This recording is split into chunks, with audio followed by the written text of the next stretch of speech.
Assalamualaikum warahmatullahi wabarakatuh. Perkenalkan, nama saya Mustamin selaku pemateri pertama.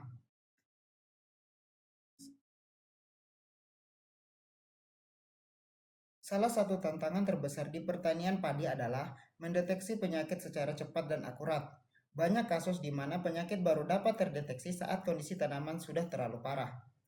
Melalui presentasi kali ini, kami ingin menunjukkan bahwa teknologi deep learning, khususnya algoritma CNN, bisa menjadi solusi untuk mengklasifikasikan penyakit padi berbasis citra.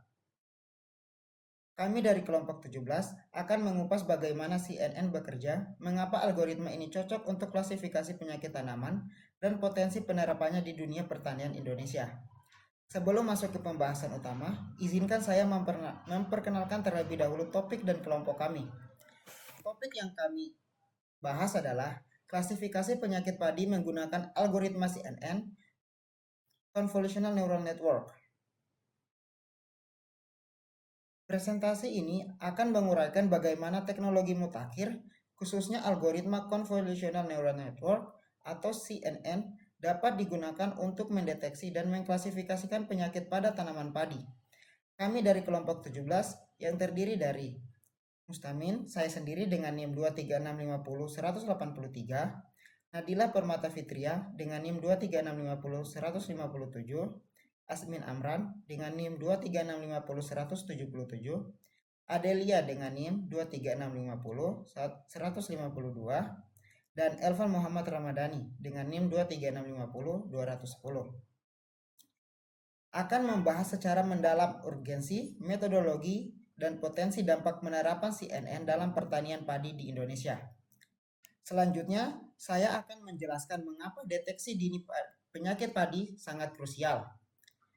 Deteksi dini penyakit pada tanaman padi adalah langkah fundamental untuk menjaga ketahanan pangan dan kesejahteraan petani. Tanpa deteksi yang tepat waktu, dampaknya bisa sangat merugikan. Menurut Institut Penelitian Padi Internasional atau IRRI melaporkan bahwa setidaknya 37% hasil panen padi hilang setiap tahun akibat serangan penyakit dan hama. Penyakit-penyakit utama seperti bakteria leaf blight, rice blast, brown spot, dan tungro dapat menyebar dengan cepat dan menyebabkan kerusakan parah. Metode deteksi manual yang masih banyak digunakan bersifat lambat, subjektif, dan sangat rentan terhadap kesalahan, meningkatkan risiko gagal panen yang signifikan. Oleh karena itu, solusi otomatis dan akurat sangat dibutuhkan untuk membantu petani melindungi tanaman mereka dan meningkatkan hasil panen. Pembahasan selanjutnya akan dilanjutkan oleh teman kelompok saya.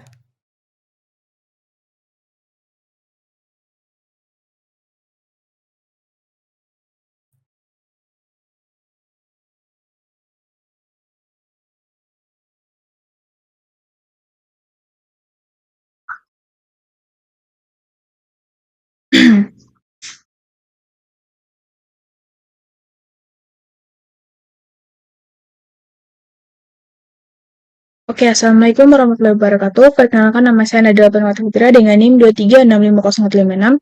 Di sini saya akan melanjutkan presentasi dari kelompok saya. Di sini ada slide ketiga, yaitu mengenal Convolutional Neural Network atau CNN.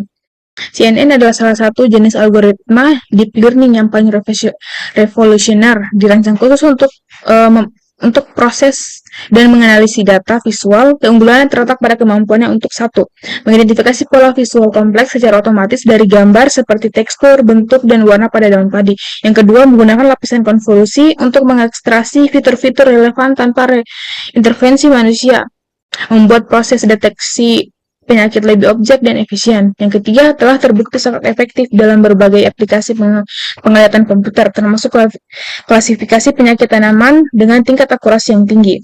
Penerapan CNN dalam deteksi penyakit padi memungkinkan kita untuk mengotomatiskan proses identifikasi yang sebelumnya memakan waktu dan tenaga, memberikan hasil yang lebih cepat dan handal.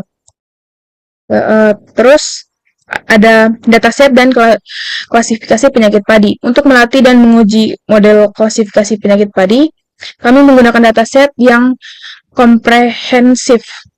Dataset terdiri dari 11.110 gambar daun padi yang telah diperoleh dari platform RoboFlow. Platform ini menyediakan koleksi gambar teranotasi yang berkualitas tinggi. Gambar-gambar ini mencakup berbagai kondisi daun padi yang terinfeksi 4 kelas penyakit yang utama, yaitu pertama, bacterial leaf blight, yang kedua rice blast, yang ketiga ada brown spot, yang keempat ada tune grow. Dataset ini kemudian dibagi menjadi 3 bagian: set pelatih, set validasi, dan set penguji. Pembagian ini penting untuk memastikan model dari data yang beragam dan dievaluasi secara objektif terhadap data yang belum pernah dilihat dari sebelumnya. Akan dilanjutkan oleh teman kelompok saya. Lebih dan kurangnya mohon maaf. Assalamualaikum warahmatullahi wabarakatuh.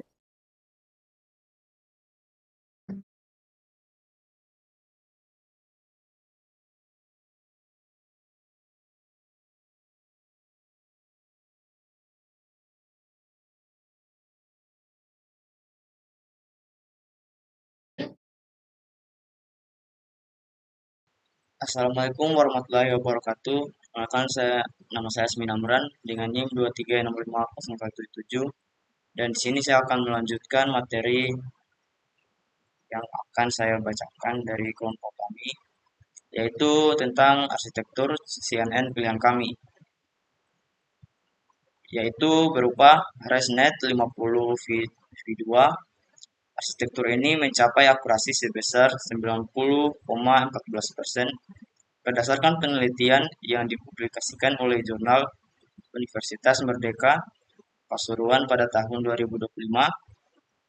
Kemampuan ResNet dalam menguasai masalah finishing gradient melalui skip connection menjadikan pilihan yang sangat efektif.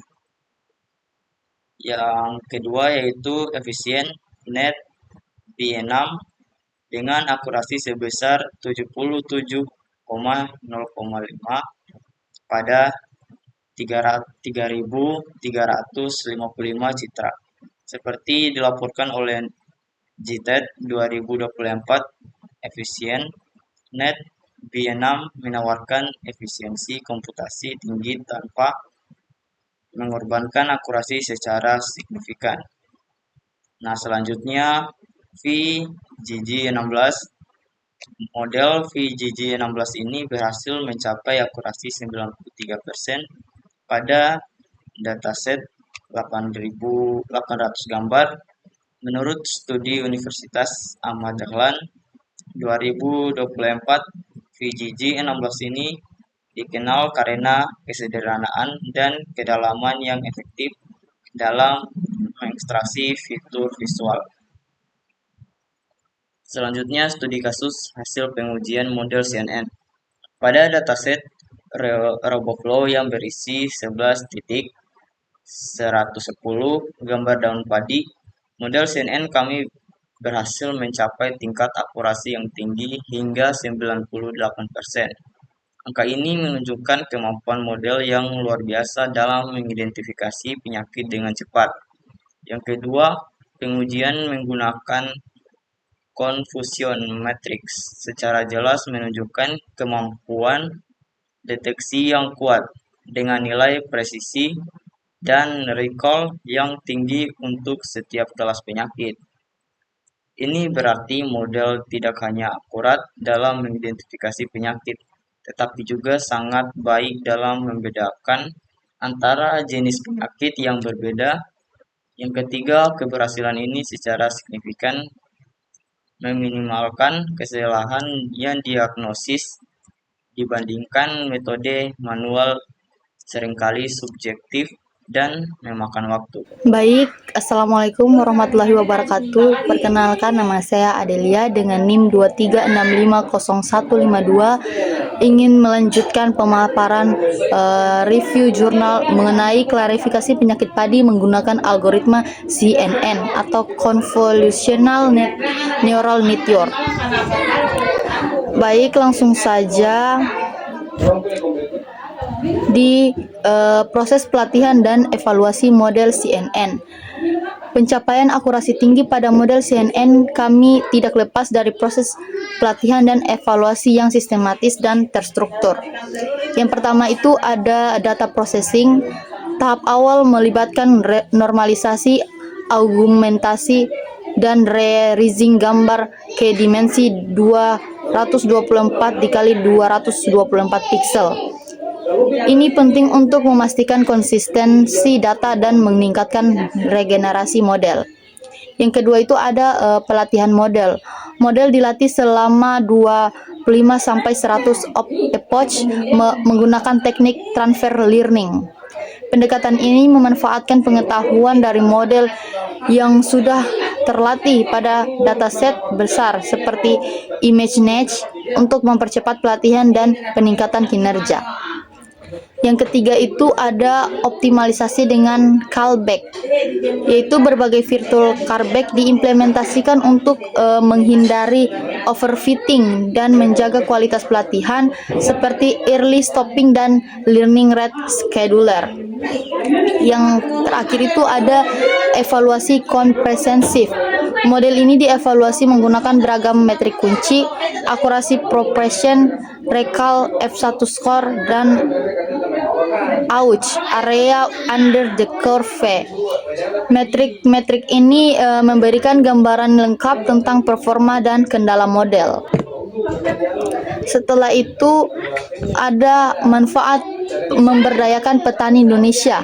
Penerapan teknologi CNN dalam klarifikasi penyakit padi memiliki potensi besar untuk memberikan dampak positif langsung bagi para petani. Yang pertama itu ada diagnosis cepat dan akurat. Dengan aplikasi berbasis CNN ini, petani dapat dengan mudah mengunggah foto daun padi melalui smartphone mereka. Model akan menganalisis gambar tersebut dan memberikan diagnosis penyakit secara cepat dan akurat tanpa memerlukan bantuan ahli khusus. Yang kedua itu pengambilan keputusan yang efisien. Jadi diagnosis yang cepat memungkinkan petani untuk secara segera mengambil tindakan pengendalian penyakit yang diperlukan. Hal ini meminimalkan waktu tunggu dan mencegah penyebaran penyakit yang lebih luas. Terakhir itu ada peningkatan hasil panen dan pengurangan kerugian. Dengan deteksi dini dan tindakan cepat, risiko gagal panen dapat dikurangi secara signifikan. Ini pada akhirnya akan meningkatkan hasil panen dan mengurangi kerugian ekonomi bagi petani serta berkontribusi pada stabilitas pasokan pangan. Baik, di sini saya sebagai Elvan Mahmud Murani dengan NIM 236502210. Sini saya sebagai pemateri terakhir. Tantangan dan arah pengembangan selanjutnya. Meskipun potensi CNN sangat besar, ada beberapa tantangan yang perlu diatasi dan area untuk pengembangan lebih lanjut. Yang pertama, ada keterbatasan dataset. Nah, jadi dataset yang digunakan mungkin belum sepenuhnya merepresentasikan variasi kondisi lapangan nyata. Misalnya seperti pensajahan, sudut pengambilan gambar, stadium penyakit. Yang kedua, diperlukan juga pengumpulan data yang lebih beragam dan teranotasi dari berbagai wilayah dan musim. Yang kedua, ada optimisasi model. Jadi, pengembangan model yang lebih ringan dan efisien diperlukan agar dapat berjalan optimal pada perangkat dengan sumber daya komputasi terbatas. Misalnya, smartphone kelas menengah. Eksplorasi teknik model quantization atau pruning dapat membantu dalam hal ini. Yang ketiga, ada integrasi sistem. Jadi, integrasi model ke dalam aplikasi model yang usahanya itu friendly dan sistem pertanian pintar masih memerlukan pengembangan lebih lanjut. Yang keempat, ada validasi lapangan.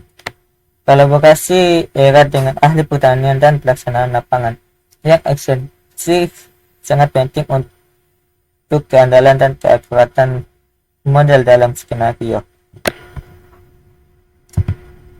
Oke, untuk selanjutnya adalah kesimpulan dan harapan untuk masa depan. Jadi, melalui penelitian ini, kami dapat menyimpulkan bahwa yang pertama, algoritma konvensional neural network atau yang bisa disingkat CNN terbukti sangat efektif dalam klasifikasi penyakit daun padi dengan tingkat akurasi yang tinggi. Yang kedua, teknologi ini memiliki potensi besar untuk menjadi alat bantu yang krusial bagi para petani di Indonesia, membantu mereka dalam deteksi dini dan pengambilan keputusan yang lebih baik. Dengan terus melakukan pengembangan lebih lanjut, integrasi yang lebih luas di dalam politik pertanian, dan kolaborasi multi pihak, kami berharap teknologi ini dapat memperkuat ketahanan pangan nasional dengan mengurangi kerugian hasil panen, meningkatkan kesejahteraan petani melalui peningkatan produktivitas dan efisiensi. Mari kita bersama-sama mendukung inovasi teknologi pertanian demi mewujudkan masa depan pertanian Indonesia yang lebih baik dan juga berkelanjutan. Mungkin itu saja materi dari kelompok kami. Saya akhiri dengan kata walau ma'afiq ila kami tarik. Wassalamualaikum warahmatullahi wabarakatuh. Terima kasih.